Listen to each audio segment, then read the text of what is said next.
1.2 billion views in a year. Kung idol nyo ako, tandaan nyo na there are people behind with great minds. Nagpakilala, ito kaya ko gawin, nagbigay ng value. At ngayon, partners na. Guys, this meeting is about Josh Mojica brand, personal branding. Ito ang buong media team ni Josh. Okay?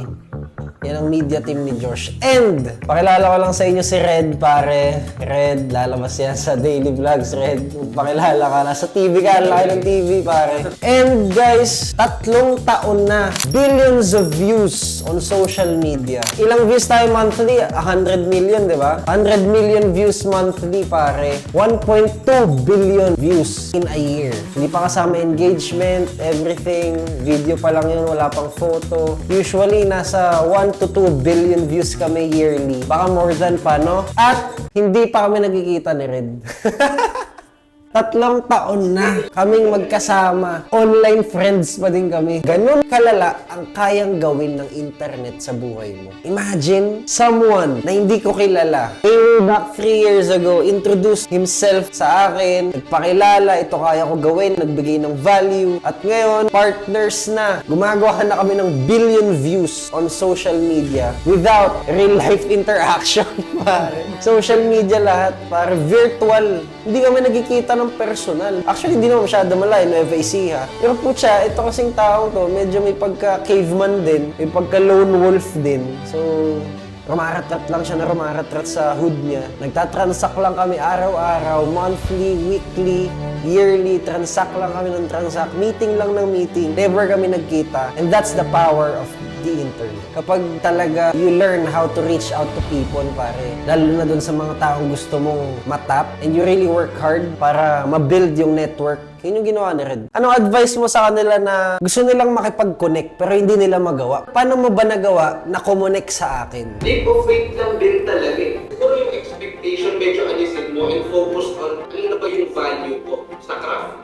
So, ang sabi ni Red, yung value added mo, palakasin mo talaga yung skill set mo as a person. The skill set, the craft, pukpukin mo ng pukpukin yung kaya mong gawin. And then, kapag na-master mo na yung skill, now, you realize that it's time to tap these people, to connect. Kung wala bang ibubuga si Red, nandito ba sa Josh Mojica brand yan? Wala naman eh, di ba? Kung wala siyang kayang ibuga, wala siya dito. Because people at the top are collaborating. And when you collaborate, the first question is, WIFM, what's in it for me? Meaning, ano ang value na kaya mong ibigay sa akin. Kay Red, may ganun din siya. What's in it for him from me? Ano ang kaya kong ibigay na value sa kanya?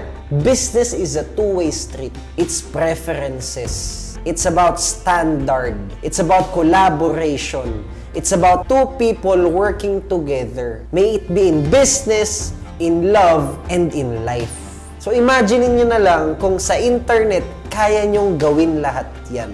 How powerful it is. That's why ako ang advice ko talaga sa inyong lahat, master a skill, then show it to the world. All you have to do is document. All you have to do is showcase mo. Because people here are looking for things. And people are amazed by people who are showcasing their talents. That's just how the world works. Yung mga malulupit, hinahangaan. Kaya ka nga may idol eh. Kaya ka nga may fina-follow. Kaya ka nga nagsusubscribe. You like the person, how he do things, what he has achieved in life. Yun yung mga fina-follow at sinusubscribe na tao, tama? Iba-iba tayo ng buhay. We have our own stories. And all you have to do is pakita mo. And if you don't want, kung gusto mo nasa likod ka lang, and you just wanna connect, palakasin mo yung skill set mo. It all starts with a really good mindset of achieving your dreams and goals. And consistency will build up hanggang sa makuha mo na yung skill set na required para kumonek ka sa higher self mo. Makuha mo na yung mga pangarap mo. And yeah, ngayon nagme-meeting kami ni Red about things na gagawin sa Josh Mojica brand, and nandun na naman siya, nasa internet pa din, wala pa din dito, putya, bad trip na ako, kasi hindi talaga kami nagkikita pa din, wala pang bonding, palaman lang kami nakapaglakad dito sa BGC, hindi pa siya nakabisita dito sa opisina, sa planta, sa bahay ko, lahat, wala. Pero, we're working together. And loyal ang relationship. Tiwala sa isa't isa, yung tiwala nandun. That's how the world works, guys. Play the game, okay? Sumama kayo sa laro. Don't Don't just watch. Play it. Yun lang, guys. Meeting muna kami. I got a whole lot of cheese on my nuts. Siya yung nagpapa 60 million, siya yung nagpapagano, like in one page, for a month. Galing! Guys, look how people around me are moving in life. Tingnan mo naman kung gaano kaka-quality people itong mga to, yung mga napalibot sa amin. OQP, pare, only quality people.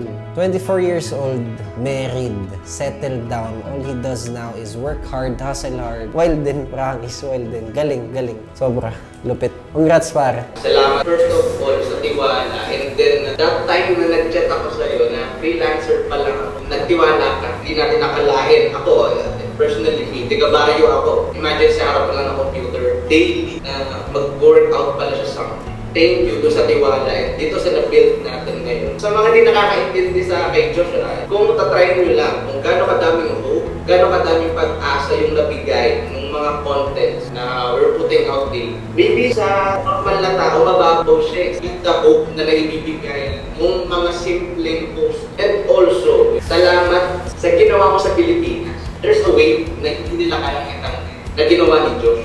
Thankful ako na part din ako nun. And hintayin nyo pang mas mahirap pa si Josh. Yun siguro yung kaya ko sabihin. Sa mga hindi nakakaintindi, isipin mo sobrang bata pa. Imagine the potential na meron pa. Imagine din na lang. So, nahihilog pa lang, hindi pa nga hilog. Thank you. Congrats. Bilib ako sa'yo, bilib ako sa'yo. And I'm excited to work on things together nung magkasama kung kaya. Kung idol nila ako, dapat idol nila yung mga taong gumawa nito sa akin, tumulong sa akin. Dapat idol nyo to. Dapat idol nyo yung nasa camera.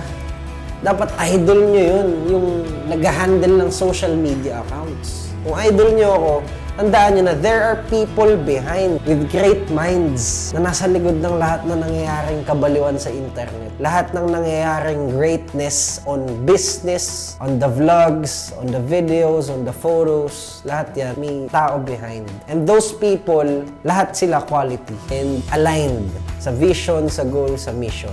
And yun yung pinaka-importante. So, see you there, pare. Magkasama tayo hanggang tuktok. Basta ngayon, what we do is we work hard, we achieve it, and we thank God for everything. All you have to do is empower your skill and believe in yourself. Thank you, bro, so much. I appreciate you big time. And see you soon, pare.